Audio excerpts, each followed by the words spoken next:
And that's going to be part of our homework this week is, you know, you'll get your questions when Joan gets them out on the email.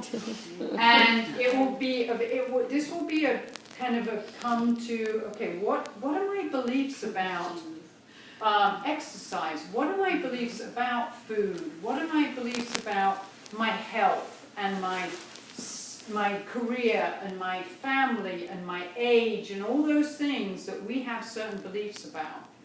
And until you get in touch with those, then really we're just scratching the surface. But changing your beliefs, the positive intention messages, that's when that comes in. You know, I'm powerful, I'm strong, and I can do this. I can change this belief. All right, so this week, what we wanted to do is talk about some of those things that we, you know, in the dietary recommendations, the food recommendations, that kind of, why are you saying that? That would be my question. So, Vicky, why are you saying that? You know, you've told me that I need to cut this out of my food and food for the family. Why? So does anyone have any things that just immediately come to mind?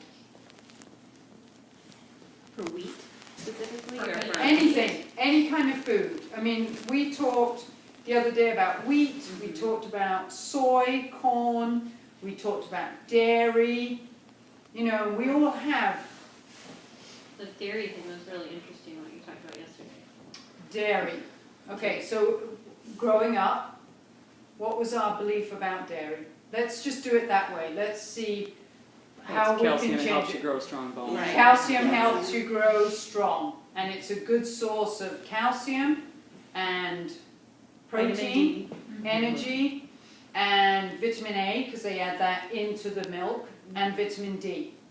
Right, so those were all things that we, as children, we were told that it was good for us. Okay, so there's our belief that milk is good, and it makes our bones strong, and we need to feed our children 1 cup a day.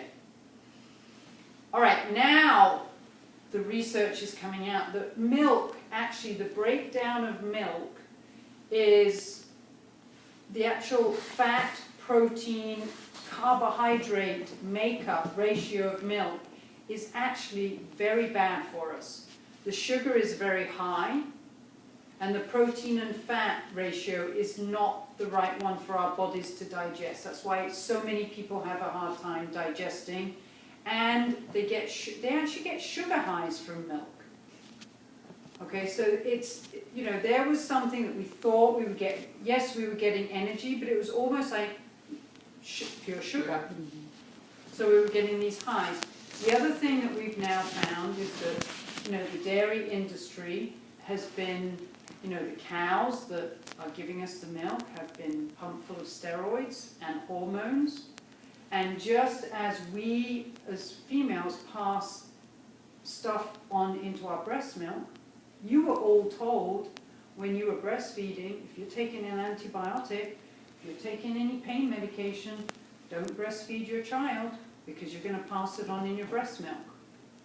And yet we still think it's okay to drink milk that came out of a cow that has been pumped full of steroids and antibiotics. And so there's something that, you know, there's another reason. And then calcium. Calcium is the big one. It's like, oh, we've got to be drinking milk, especially our age, osteoporosis.